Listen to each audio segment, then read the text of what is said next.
नमस्कार और स्वागत है आप सबका मेरे चैनल पे फिर से एक बार एक नए इन्फॉर्मेटिव टॉपिक के साथ। आइए इस वीडियो को शुरू करते हैं। इस चैनल पे हम health, fitness, nutrition, diet, fat loss, muscle gaining etcetera जैसे कई सारे टॉपिक्स पे बात करते हैं। और अगर आप नए हैं और इन टॉपिक्स में आपको इंटरेस्ट है तो please do consider subscribing and supporting us. क्या वे प्रोटीन कंज्यूम करने से हमारी किडनीज खराब हो जाती हैं? आइए इस पर थोड़ा डिटेल में एक डिस्कशन करते हैं। मैं आगे जाऊँ और आपको कुछ पॉइंट्स बताऊँ, इसके पहले आपको ये समझना ज़रूरी है कि हमारी बॉडी जो है वो प्रोटीन को डाइजेस्ट कैसे करती है। जब भी कभी हम प्रोटीन कंज्यूम करते हैं तो वो हमारे स्टमक और इंटेस्टाइन में जाता है, वहाँ पे अमीनो एसिड्स में ब्रेक होता है और हमारी ब्लड स्ट्रीम में एब्जॉर्ब हो जाता है। जितना भी एक्स्ट्रा अमीनो एसिड बचता है हमारी बॉडी इसको स्टोर नहीं कर सकती, ऐसा हमारे पास कोई मैकेनिज्म नहीं है, तो उसे बॉडी से बाहर निकालना ज़रूरी होता है, जिसके लिए एक प्रोसेस होती है डीएमिनेशन। इस प्रोसेस में नाइट्रोजन कन्वर्ट होता है अमोनिया में और ये अमोनिया हमारे लिवर में जाता है, जहाँ ये कन्वर्ट होता है यूरिया में। अब ये यूरिया बन चुका है एक वेस्ट प्रोडक्ट जिसको हमें बॉडी से बाहर निकालना है, तो ये यूरिया जाता है किडनीज में,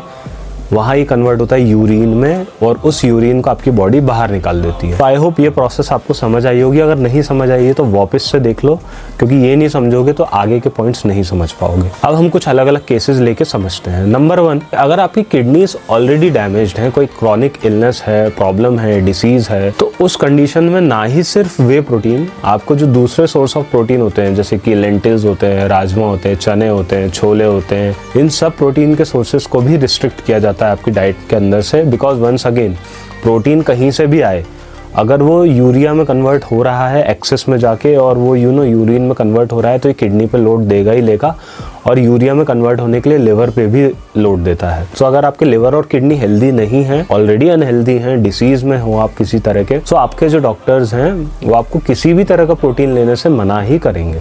पॉइंट नंबर 2 आता है consumption of cheap whey proteins. As per April 2025 में जब ये वीडियो शूट कर रहा हूँ, अगर कोई भी कंपनी आपको आके ये क्लेम करती है कि आपको 1000-1500 रुपए के अंदर 1 किलो की पैकेजिंग मिल रही है, उसके एक स्कूप में लेट्स से 70 to 80% प्रोटीन है, या at least let's say 35 grams of serving पर स्कूप में आपको 24 ग्राम ऑफ प्रोटीन प्रोवाइड कर रही है वो कंपनी। ये मैंने आपको कुछ रफ पैमाने बता दिए। उस कंपनी का जो वे प्रोटीन है वो बहुत ही ज़्यादा चीप है, अमीनो स्पाइक्ड है, और वो आपको बीमार ही करेगा और वो आपके सारे ऑर्गन्स बर्बाद कर देगा। होता क्या है कि ये जो चीप वे प्रोटीन होते हैं, इनका जो सोर्स होता है वो भी हमें पता नहीं होता।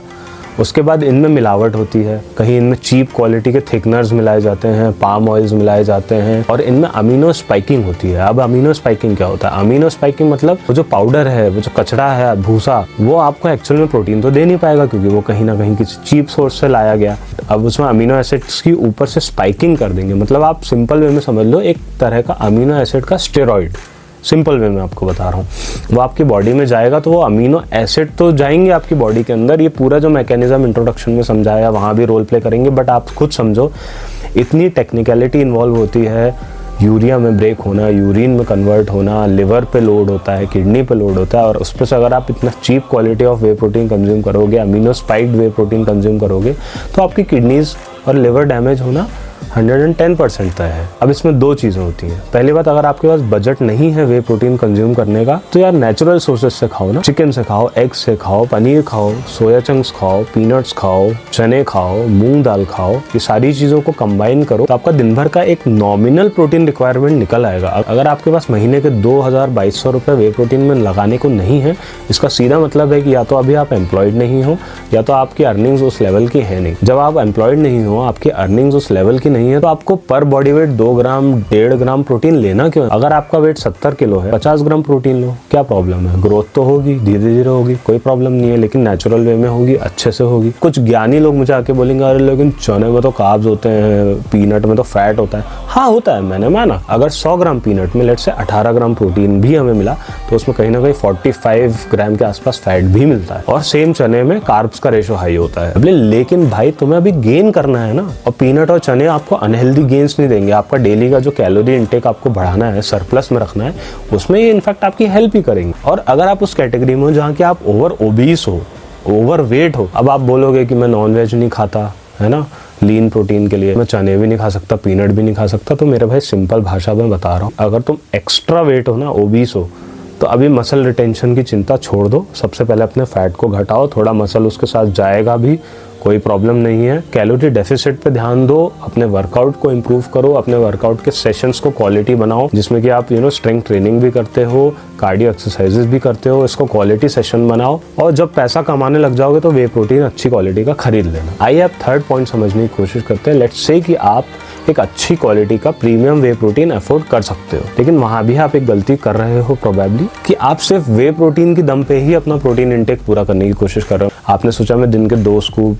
2.5 स्कूप खा लूंगा तो मेरा 50 से 70 ग्राम प्रोटीन इंटेक कंप्लीट हो जाएगा, उसके बाद मुझे कुछ खाने की तो जरूरत है ही नहीं, ना मुझे चिकन खाने की जरूरत, ना मुझे एग खाने की, ना मिल्क पीने की, ना चना, कुछ भी what ever it is, diet की जरूरत ही नहीं है आपको बेसिकली, है ना। ये भी बहुत बड़ी गलती है। कितनी ही प्रीमियम क्वालिटी का प्रोटीन ले लो, अनटिल एंड अनलेस आपका जो वर्कआउट शेड्यूल है वो बहुत ज्यादा तोड़ है, आप मतलब डेली मसल को इतना ज्यादा ब्रेक कर रहे हो कि अगले दिन उस मसल को आप यूज ही नहीं कर पा रहे हो, मतलब सोरनेस, नॉट इंजुरी, सोरनेस आपकी इतनी आ रही है, मतलब आपका अल्ट्रा हाई क्वालिटी वर्कआउट जा रहा है। मसल लेवल की बात कर रहा हूँ मैं, not cardio and all, muscle level की। मसल तोड़ रहे हो मतलब कि वहां पे रिक्वायरमेंट आने वाली है बिल्डिंग ब्लॉक्स की, hence that protein will be utilised. उस केस में आप 2 स्कूप वे प्रोटीन कंज्यूम कर सकते हो। बट वास्ट मेजॉरिटी ऑफ लोग क्या करते हैं गलती, उनके वर्कआउट्स बहुत ही बिलो एवरेज होते हैं। इवन कई केसेस में तो आप वर्कआउट ही नहीं करते हो, हफ्ते के 6 दिन भी नहीं करते, लेकिन आप वे प्रोटीन डेली कंज्यूम कर रहे हो बिकॉज उससे लगता है आपको कि आपका जो डेली का प्रोटीन रिक्वायरमेंट है ना वो पूरा हो जा रहा है। अब इसमें प्रॉब्लम है क्या? प्रॉब्लम ये है कि जब भी आप कभी नेचुरल सोर्सेज जैसे कि चिकन, एग्स, पनीर एक्सेट्रा, इनसे जब भी कभी आप प्रोटीन लेते हो तो उसके साथ साथ आपको दूसरी चीजें भी आती हैं, जैसे कि फॉर एग्जांपल फाइबर। और वो जो फाइबर आता है वो प्रोटीन का एब्जॉर्प्शन, डाइजेशन और बहुत सारी चीजों में भी हेल्प करता है, जो चीज आपको सप्लीमेंट या पाउडर के थ्रू नहीं मिलती। तो पाउडर बहुत जल्दी आपकी बॉडी में जाएगा, ब्रेक डाउन हो जाएगा, वो आपकी अमीनो एसिड जो बनेंगे वो ब्लड स्ट्रीम में सप्लाई हो जाएंगे, और जो अमीनो एसिड यूज नहीं हो रहा है बॉडी में वो डीएमिनेशन की प्रोसेस से बॉडी से बाहर जाएंगे। अब अगर आपका वर्कआउट क्वालिटी नहीं, अगर आपका मसल ही डैमेज नहीं हो, आपकी मसल को रीजनरेशन का रिक्वायरमेंट ही नहीं है, तो इन केसेस में क्या हो रहा है, जो आपकी बॉडी में अमीनो एसिड एब्जॉर्ब होने चाहिए थे वो तो बहुत कम हो रहे हैं, लेकिन जो एक्सक्रीट आउट होने चाहिए थे वो बहुत ज्यादा हो रहे हैं। डीएमिनेशन का जो प्रोसेस बताया वो बहुत ज्यादा लेवल पे हो रहा है, possibly 40% of that protein is getting deaminized. तो इससे इवेंचुअली क्या होगा, आपकी लिवर और किडनी पे जोर पड़ेगा, सीधी सी बात है। जहां तक रही बात कुछ रील्स और कुछ क्लेम्स की, जहां लोग बोलते हैं हेयर हेल्थ के लिए अच्छा होता है, स्किन हेल्थ के लिए प्रोटीन हमें चाहिए और ये फलाना ढिकाना, उसके लिए दिन के 2 अंडे खा लो, एक वे प्रोटीन का स्कूप ले लो क्वालिटी का, that is more than enough. तो यहाँ मैंने एक बैकग्राउंड बना दिया आपके लिए। अब आइए हम एक कंक्लूजन पे आते हैं, तो एग्जैक्टली हमें करना क्या है। अब देखो, पहले पॉइंट से हम ये कंक्लूजन निकालेंगे कि अगर आपको किडनी में कोई डैमेज है, प्रॉब्लम है, तो any kind of protein is bad for you, not just way protein. तो डीमोनाइजिंग वे प्रोटीन इज बैड। नंबर 2, अगर आपकी किडनीज अच्छी हैं, आप यंग हो, तब भी consuming cheap whey proteins, amino spiked whey proteins will eventually damage your liver and kidney. Number 3 एक बात आती है कि even if you are consuming high quality proteins, आपकी बॉडी में रिक्वायरमेंट नहीं आ रही है, आपने हैवी वर्कआउट्स नहीं किए हैं, और अगर आप एक्सेस अमाउंट कंज्यूम कर रहे हो, जो कि मैंने समझाया उस पॉइंट में पहले, तब भी आपकी किडनी पे लोड पड़ेगा और इवेंचुअली वो डैमेज की तरफ प्रोग्रेस करेंगी ही करेंगी, no matter what high quality protein you consume. तो हमें करना क्या है?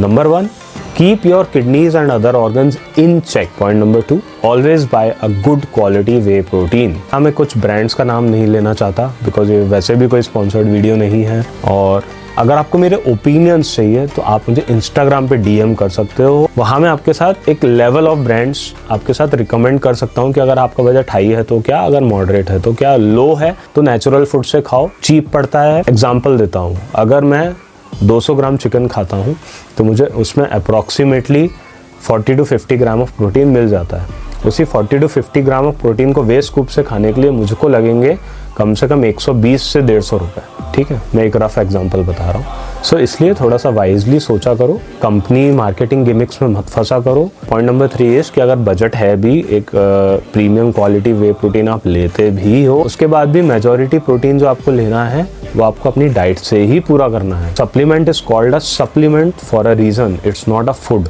Okay, so be wise, take care of yourself, और किसी भी मिथ में मत फंसो। ना वे प्रोटीन बहुत बुरा है, ना वे प्रोटीन बहुत अच्छा है। गाड़ी चलाते हैं, एक्सीडेंट होते हैं, लोगों की डेथ हो जाती है, तो क्या आप गाड़ी चलाना छोड़ देते हो? नहीं, आप क्या करते हो? आप ध्यान रखते हो, आप सीट बेल्ट पहनते हो, आप हेलमेट पहनते हो, आप स्पीड का ध्यान रखते हो कि आप कहीं ओवर स्पीडिंग ना करो, आप ये ध्यान रखते हो कि कोई बड़ी गाड़ी है तो आप उसको ना रॉन्ग वे में ओवरटेक ना करो, वगैरह वगैरह। What basically I mean is you take care of your safety and you follow the precautions. वही चीज़ हमें यहाँ भी करनी है, डरने की कोई ज़रूरत नहीं है। जितनी बातें मैंने बताई हैं उन सबको अगर फॉलो करोगे स्टेप बाय स्टेप तो आपको वे प्रोटीन से भी नुकसान नहीं होगा और आपकी ऑर्गन हेल्थ भी अच्छी रहेगी।